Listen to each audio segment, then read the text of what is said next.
All right, everybody, welcome to the 2011 StarCraft 2 Art and Tech panel. Thanks for coming.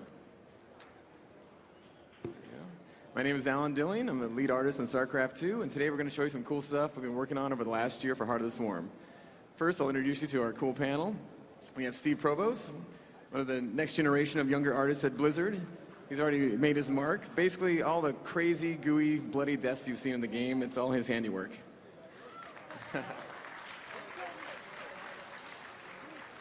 Next, we have Dominic Filion, our lead graphics engineer. He's the smart one out of the group. He's the one to make sure the engine can handle all the cool art we put into it.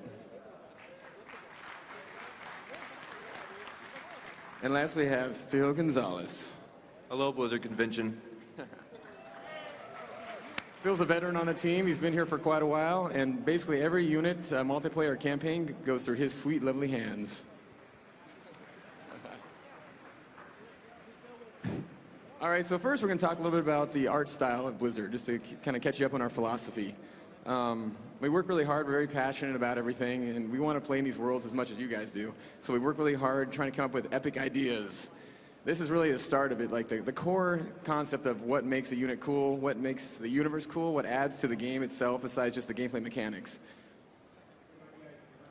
The next one is bold shapes. You really need to have a unique silhouette, especially in an RTS when you have a top-down view.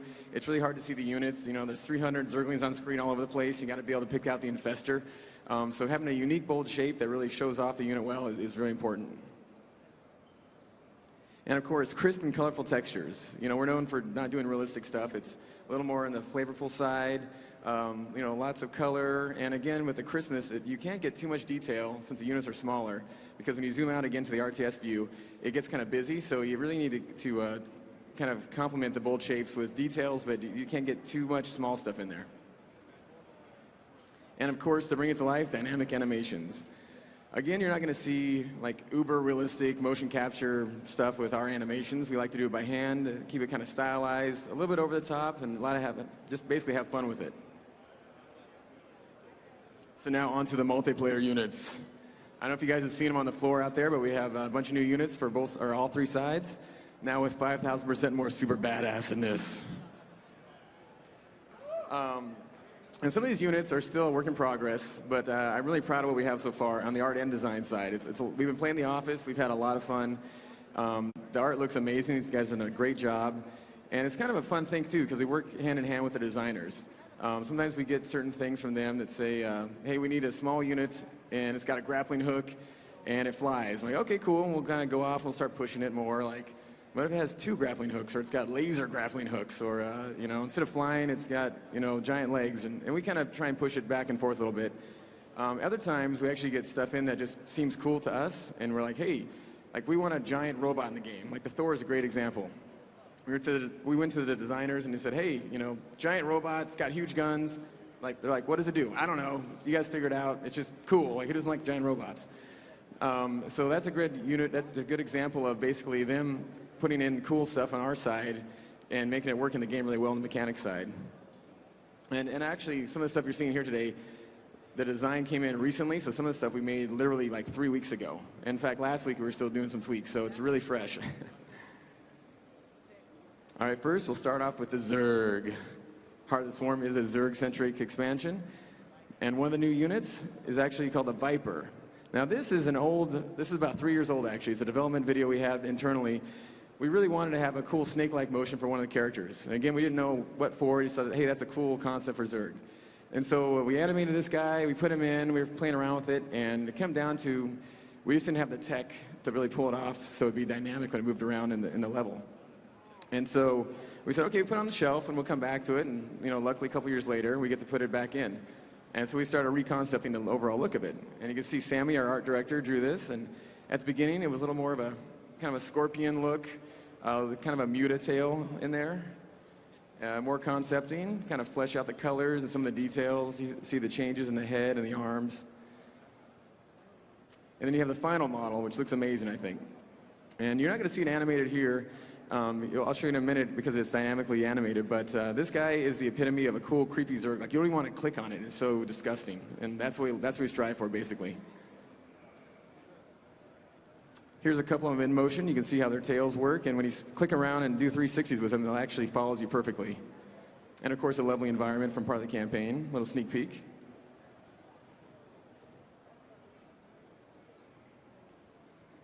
Next, we have the Swarm Host. This guy's really cool. Again, an older concept here. At the beginning, we weren't sure if he was going to be a flyer or if he was going to be on the ground, so we kind of just went with either concept. He ended up being a ground-based unit. And you can see here he's got a very distinct silhouette. Again, really strong shapes. He stands out against everything else in the game with that huge pad on his back and the egg sacs. A very structured, thick kind of dinosaur build for his motion, because as you'll see here, he's kind of a slow mover.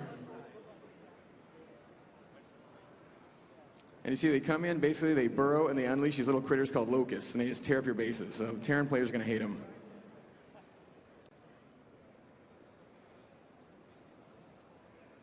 Next we have the Terran. Any Terran fans in the audience? See, they're just OP. You guys are just cheesy. Come on. All right, the first unit actually is a revisit of an older unit, the Hellion. So you can see we changed it up a little bit. It's got a new paint job on it, got some flames. And then, I don't know, by the way, it turns into a robot, which is super cool. Again, we can tell we like robots. This guy, again, strong shape. He's got the turret on top. When he transforms in this mode, it's almost like a siege mode. He's a little bit slower. He's tougher, though, and he's got a shorter range on his flamethrowers. And he's got those awesome shields on his arms that help deflect the damage.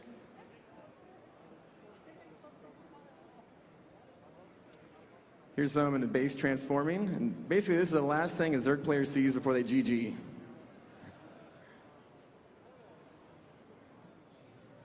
Here we have the Warhound. Again, more robots. Some of the themes of the new Terran units are a little more high-tech than some of the older, kind of more junky stuff. Here's a great picture of everything you love about Terrans. It's got fire, it's got a huge cannon, rocket missiles, laser explosions, and of course, a pig decal on the shield. Gotta have that. Here's the actual model, looking amazing. And again, we try to get a unique silhouette. We have sharp angles that try and get all the specular highlights in the model. The guys did a great job texturing this one. Here's a group of them, totally decimating some Protoss. And again, these units are all playable on the floor, so I encourage you guys later on to stand in the hopefully short line and test them out yourself. And last, for the Terrans, we have the Shredder. This guy, again, this is another kind of like a napkin concept. Sometimes we have high detailed concepts like you saw in the Warhound. Sometimes we just need a very simple, quick idea, and then we kind of hand it off to the modeler and the texture, and they kind of run with it, kind of add their own flavor to it, and we kind of let everybody contribute a little bit so they have some ownership. This guy looks a little bit like an old spider mine. He's got 4 legs, he's robotic, he walks around. Here's his mobile mode right here, where he walks around. He's kind of a cute little guy. But what he does, basically, he burrows into the ground, and then he pops up his pad on top, and a huge energy shield comes out, or energy shockwave, basically, and just decimates anything. So Zerg players are going to hate this guy. And again, all these animations and everything are very in flux.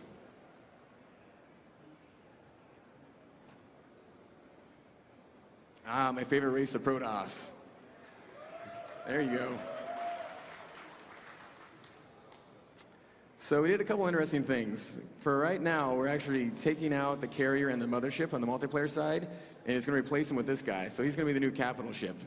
Really large, huge, and you can see here another kind of rough concept, really trying to capture the sleek shapes, almost organic shapes of the Protoss. And you can see on the top, it kind of shows a little bit of the weapon system, which is important because, as you see here in the final model, like that energy ball is huge. It really becomes part of the ship itself with the silhouette. It basically launches that thing out and takes out, massive mutas.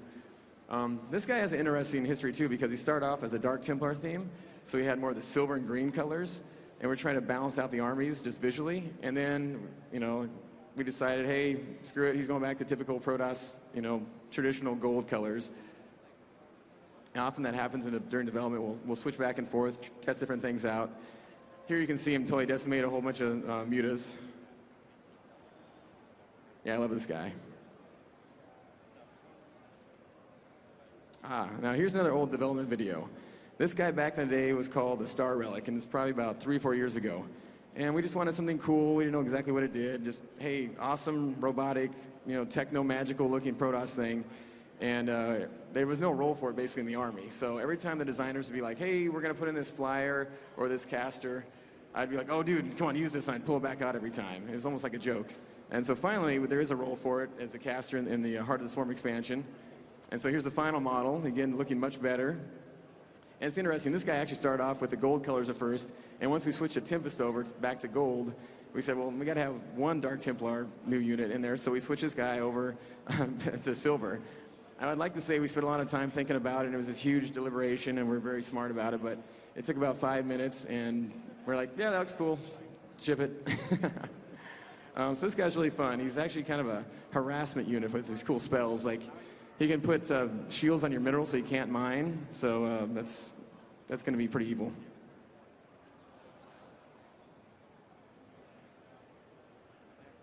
Here we go, the Replicant. This guy's awesome. Again, talking about a very unique silhouette and structure. He goes around the battlefield. He just, it's a robotic unit, so we don't have to worry too much about the cockpit or seating in it or like how it all works. I mean, we try and be somewhat, form follows function, but this guy just looks cool. We're like, screw it, he looks cool, put him in there. Basically, his role is he'll take any other unit he sees on the battlefield and turn into it. So like right here, you can see him stealing the identity of the siege tanks, and he's a permanent siege tank now. So that means the Protoss players can now have any other unit that's on any other race, which is very crazy. But I love that. Cool, well now I'm going to turn you over to Steve Provost to talk about environments.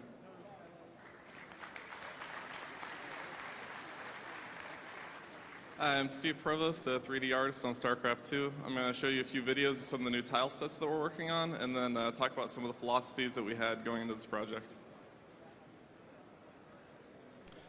So here is a new installation in Heart of the Swarm. We really wanted them to feel unique from those in Wings of Liberty. So most of the environments in Wings of Liberty have a lot of dirt and a lot of grit in them. So what we wanted to try to do with this one was make a cleaner environment. But you lose a lot of detail on the surface when you take away that dirt. So what we decided to do was add reflective environment mapping to add that missing detail. And it really makes the surfaces shine. Here's a new lava tile set. We really wanted the Terran elements in this tile set to feel rooted to the ground in such a way that it could survive this hostile environment with all the flames and the lava. And you can see some smaller frequency details and small models around the edges. It makes it look a little more alive and occupied by the Terran. There's also a new set of custom walls there with ramps as well. And those are pathable by some of the smaller units of the game. So those are completely modular, and modders are going to have a good time making interesting mods with those. This is another man-made tile set. It's floating in the thick atmosphere of this alien planet. We added a lot of environment animations, a lot of construction equipment and stuff to make this feel like a functional base for the Terran. We also added some really massive cannons there in the background. It makes it look a little more defended and kind of shows off the scale of this massive base. And all of the art in Heart of the Swarm is brand new. We really use very few assets from Wings of Liberty. So I think the overall quality of the art has increased dramatically.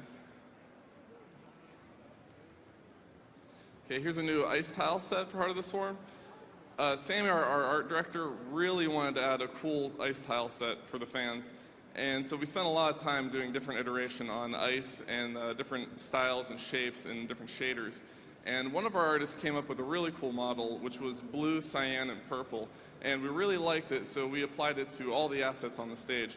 But it was a little too saturated, so we decided to dial it back and add some environment mapping on it. And it really brought it into the StarCraft universe and gave it that crisp look that you see today. Okay, so one of the most notable improvements to the art in Heart of the Swarm is our distinct color palettes per tile set. In Wings of Liberty, we would make a lot of assets that would be used across different tile sets. And so if you saw pipes on Braxis Alpha, you would see the same exact pipes on Valhalla. But in Heart of the Swarm, we made every asset handcrafted for that tile set. So it really gives that crisp color scheme. It makes it unique for each environment. So every single world feels like a new experience, and it really gives a specific mood to the player. So while we're working on these assets, our technical artists and our graphics programmers are working hard at giving us new tools and new technology to make more versatile shaders. And so when we need a new material like clean Terran paneling or Protoss glass or Protoss pipes, we'll do a bunch of tests and decide what looks really good and apply that to all the assets on the stage. And it makes these stages look more unique and feel more original to the user. So one of the biggest hurdles we have in doing environment art for RTS games is the procedural generation of cliffs and terrain. So we don't want the terrain, the cliffs, and the environment assets to look like different elements. We want them to feel less modular and feel more like one solid piece of artwork. So we made a conscious effort to create these custom cliff models to sort of make the world look a lot more natural and feel like one piece of art. So here's one of the more larger assets that you're going to encounter in the campaign. This was actually modeled as a high poly model and then baked down to a low poly mesh that you're going to see in game. It's got a bunch of really cool shapes and some fun effects on it. So here's the rock towers, the collapsible rock towers that you're going to encounter in multiplayer. We made all of our rocks in Heart of the Swarm as high poly meshes. We sculpted them and then baked them down to the low poly mesh that you see in game. And this gave a bunch of advantages. Number one, we can make these rocks look much more rigid, and since they have unique UVs, we can actually bake in the highlights and the shadows into each rock, so you don't lose any detail when it goes into the shadow, like you do with some of the rocks in Wings of Liberty. Here's a large Protoss structure that you're going to encounter in the campaign, and the effects in this asset actually would not have been possible without the new tech that we got for Heart of the Swarm. So on that note, I'm going to pass it over to Dominic, and he's going to talk about some of the new improvements to the engine.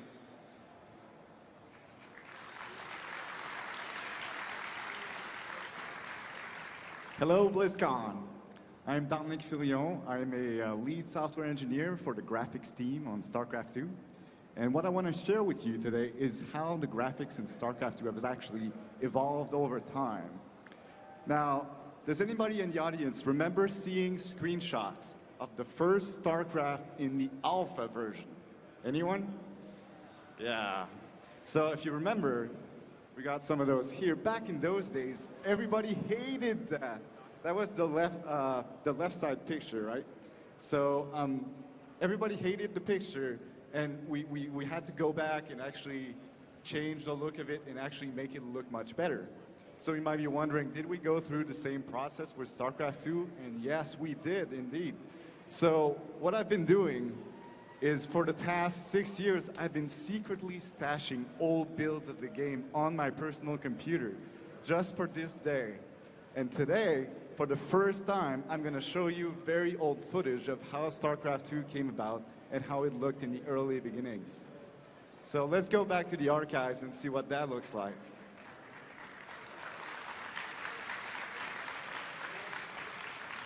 So we're going to go back a few months after I started working at Blizzard, and that was June 2005. This was build 385. This was the intro screen. And what you'll see is actually a little bit embarrassing because it's pretty primitive. So we started with the StarCraft 1 units. We didn't have any new units. This was the early versions of the models. The UI obviously needed a bit of alignment work to actually get it properly working. And we didn't have a sound engine yet, so no sound in the video.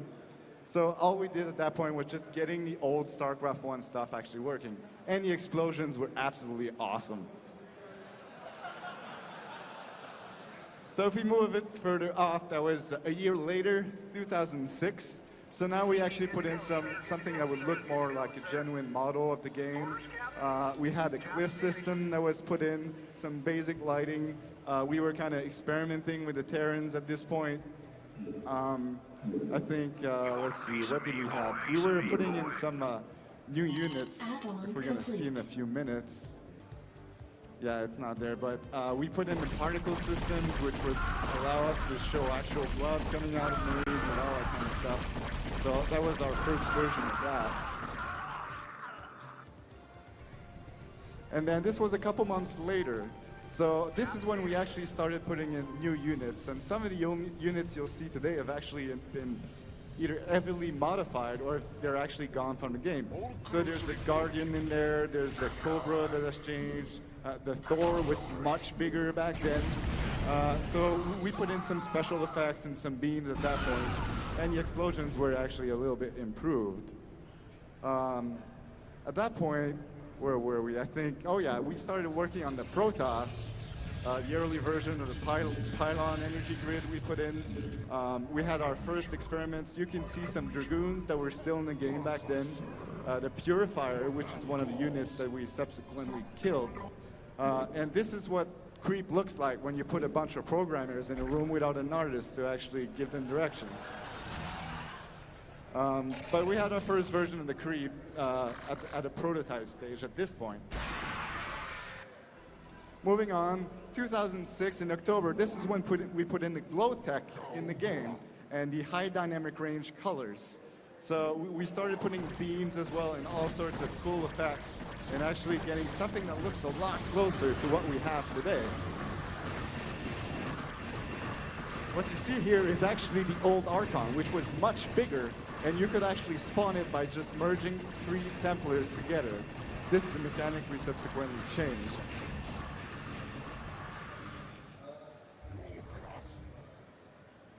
So this is an actual much closer version of the Creep that we actually put in later. If you look in the video, you'll see it was actually reflective.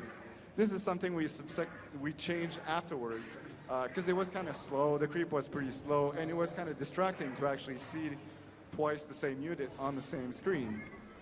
But at that point, we had really started to dial down the look of the Zerg and the Theron and the Protoss, and actually getting something that looks a lot closer to what we have today. Does anybody remember seeing the announcement of StarCraft 2 in Korea, like the early videos? This is the build that we use, and this was the first time we showed it to public. Blizzard actually shipped the whole team to Korea, and we had this huge stadium to actually see how the people would receive the game. It was the most exciting moment of my life, really. This is July 2007. We put in foliage on the terrain, as you can see, so we were starting to really polish up the maps and actually give them a more finished look. This is when we put in the line of sight blockers, the first time we experimented with that mechanic.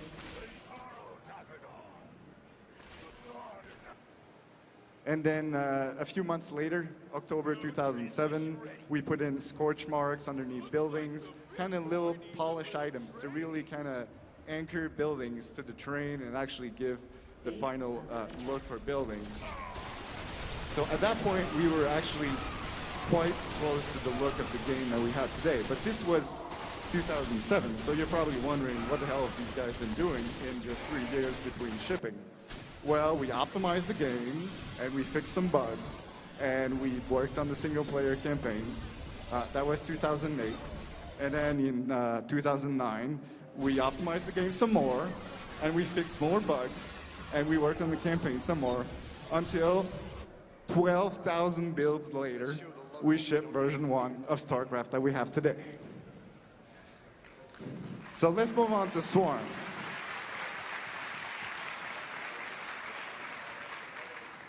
Anyone here play on the lowest quality setting for graphics in StarCraft 2? Yeah, I hate you guys. So we're gonna improve that. It looks terrible. It looks terrible on low, but we're actually gonna improve that and not make it any slower than it is. We're actually trying to make that, and pro players love playing on low, so we're gonna actually focus on that. How many Zerg players do we have here today? So for you Creep lovers, we're going to actually improve the look of the Creep quite a bit. So as you can see, the Creep is actually growing on the buildings of your enemy, so you can actually infest his buildings and really show him you're really corrupting the heart of his base. Another thing we're going to be working on, there's a lot of units in the Zerg race that have snake-like movements. So we've built this animation system that will automatically generate all these snake movements. This is something the modders could use if you want to make your own train of Marines or whatever that looks like a snake. We also have rebuilt the physics engine from scratch. So now you can humiliate your enemy in a lot of various ways. In slow-mo, nice. So modders could also use the physics to do whatever they need. If, for example, you want to make a marine rain spell. It's raining men. So these are just some of the new features we're going to put in Swarm for you guys, and I really hope you enjoy them. Thanks.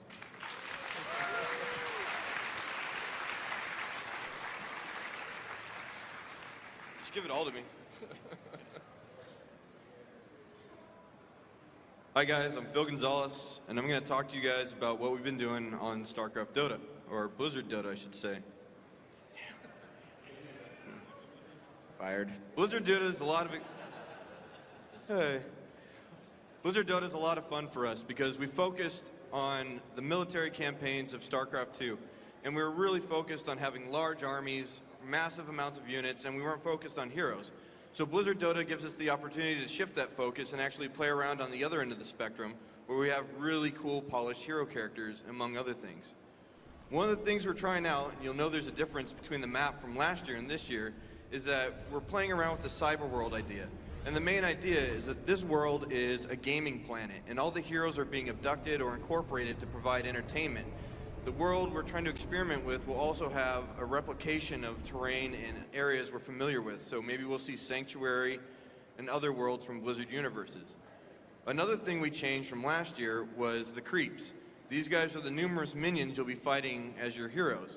We really wanted to imply a simplicity in their design. They're mass-produced, they're pieces of junk, you're going to kill them by the thousands, so who cares how intricate they are. Basically, we use really simple shapes, circles, pipes, stuff like that. We carried this theme on through some of the Mega Minions. This is going to replace the minion that we currently have, which I think is an Ultralisk in the Blizzcon build. But this will be there in that place, and it shares some of the same elements. It still looks like it's mass-produced, it's a simple thing to build, but it's also been kind of overbuilt in some areas to imply that this thing is going to wreck house. Take it out. Basically, the main goal with the minions is that they're kind of unremarkable. We want the heroes to be the focus of the game. We want the minions to be completely expendable. So going through with the cyber world theme, our main focus of Blizzard Dota is making the heroes shine and everything else just complement their goal in what you're doing in the game. Another interesting aspect of the cyber world is that we're going to be blending Blizzard worlds into it. For this build, we decided to bring in the ogres from the World of Warcraft universe. And so we have the mercenaries who have taken very quickly to the technology of the future, and they've equipped themselves with guns, armor, and the concept on the right, you'll see, is the Ogre King. It's not ready for BlizzCon yet, but he essentially is a gold piñata. If you find him on the map, kick the crap out of him, he's going to drop a ton of gold, and it's all going to go to your entire team. It's a cool new guy. These are the models we use for the Ogre minions. The cool thing about them is they're really economic models. We essentially made one ogre, and by switching out the weapons between ranged or melee weapons, we can get a lot more variety and utility out of these models. Another benefit is we have custom textures for each of these, and the textures make distinct differences on the models, such as tattoo patterns or even the completely different skin tone on the Ogre Mage.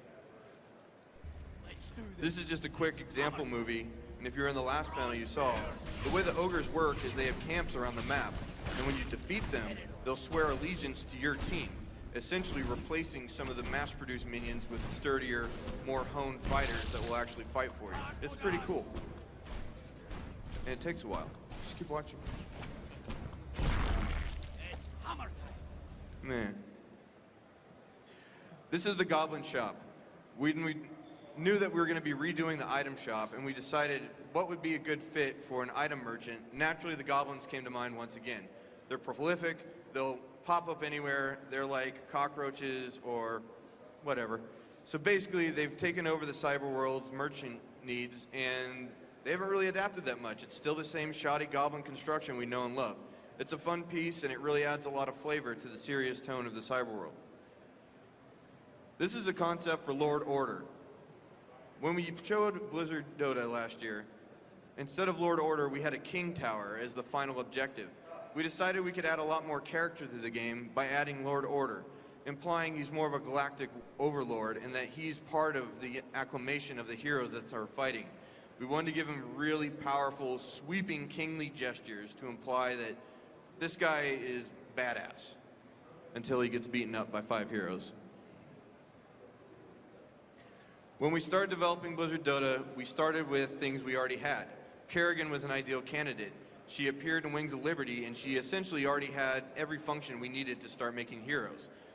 We just simply adapted her by giving her more team color so she had a better read from the game view camera. We also started experimenting. The Dwarven Marauder is an ideal situation where we decided we could blend the Warcraft and the StarCraft universe into this character. The Marauder proportions are really close to Dwarven proportions, and by adding weapons, the spears on the back and the helmet, we got a really interesting character that we blended up. And we're definitely going to try experimenting in appropriate places with this more often. Nova is a key example of something the designers were really interested in because they wanted to see a ghost character. They had a lot of ghost abilities already implemented, and they said, we're going to use a ghost. And as artists, we asked if we could implement something a bit more visually pleasing than the standard ghost we have in the Terran army. And you'll see in some other slides, we would like to use iconic characters whenever possible, even if we're defining a hero by a basic role. Tassadar is kind of an ideal example of this. The initial build of Tassadar, he was a sentry, just a regular old robotic sentry. Not that cool to look at, and we definitely liked the Protoss vibe. We thought, it feels Protoss-like, so let's pick a better Protoss character to represent it. Luckily, we had Tassadar from Wings of Liberty, and all we had to do really was make a new crest on his back to kind of make him look more epic. So now we have a new hero, Uther. Uther was another hero that design had established early on that they wanted a healing class. They really wanted a healing-centric character, and through discussions, it seemed like the Paladin kit would be fitting best for him, and it's kind of appropriate that the first Paladin character in the Warcraft lore is also the first Paladin in StarCraft Dota, representing the healing classes. Arthas, on the other hand, was a different story. Arthas is awesome. Like, let's just put him in the game. That's what we said, and they had no idea what they were going to do.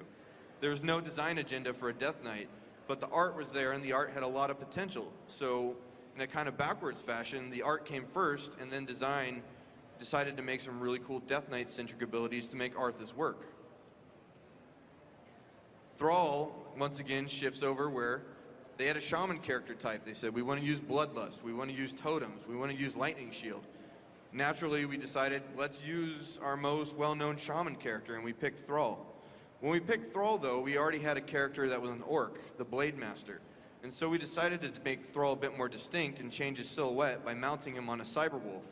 The Cyberwolf and Thrall initially were the same thing. Thrall was just mounted on a wolf. He didn't move faster. There was no gameplay functionality behind him being on a wolf. This was interesting. It's a different physical read. It's a different silhouette. It's unique. Unfortunately, what we discovered, and we learned this lesson a long time ago as well, and it came back, is that when you create a character on a mount, you have to scale it down. It says the character on the mount has to have the same pathing footprint and take up the same area as a character on foot. The bummer is Thrall becomes very small. He doesn't look epic anymore. He doesn't look like a war chief. It doesn't feel like Thrall. Why should we use Thrall? We had this problem in Warcraft 3 as well. It essentially came back to haunt us, and we really had concerns about this. We wanted it to look epic. So we discussed with the designers and voiced these concerns. We asked if the mount system could be better integrated into the game. They had already had things they were talking about with the boots, and they decided, well, maybe we can take boots out of the game, and we can make the mount an actual part of the game design. And that's kind of how it came around, is we wanted to see Thrall looking his best mounted, and we wanted the mount to have more significance. And this is kind of the best of both worlds, because now we have Thrall mounted up. The mount actually signifies the fact that he'll be moving faster and has a role, and plus we can dismount Thrall, and he looks just as cool stomping around smashing heads. Finally, we have the D3 Witch Doctor. I was really, really excited to see this character get put in the game, because this is the first time we've incorporated Diablo universe characters into Blizzard Dota. And this guy has a bit more of a subtle blending of universes. You can see he has a troll witch doctor head as his familiar totem, as well as a Zergling skull on the back of his hip. We're really looking forward to mixing these universes more. There's a lot of potential here. It's going to be a lot of fun. This is a character that we have in the works right now. It's a Goblin Tinker. The Goblin Tinker is going to be a construction-based hero. He's going to build all sorts of turrets and launch pads, stuff like that. His ultimate ability is his armor. He jumps inside of it and it becomes a Goblin-style marine suit. It's going to be a lot of fun. We're basically making a Goblin SCV, and we'll see how it plays out. We're also looking into hero skins, hero variations. All the heroes we had last year, they're coming back. We just wanted a smaller amount of heroes for Blizzcon. But you can guarantee that we're going to explore things like alternate costumes, putting Stitches in a marine armor instead of a Zerg carapace suit. Things like that. We're still deciding what we're going to do, but there's a lot of potential here. For example, we can make any of these characters. Or any of these characters. The sky's really the limit. I mean, I don't know what we're going to end up doing, but there's a ton of really cool universe characters that we can pick and really make Blizzard Dota unique. Finally, sadly, this model was not prepared for BlizzCon. Stupid, I know. But Illidan is really, really cool, and he's on deck right now. They're concepting out his hero kit, and you can see from the animations coming up, he's going to be a really, really fun hero, and it's going to be cool seeing him and Arthas square off. So thank you for your time, Blizzard Convention. I guess we're going to Q&A.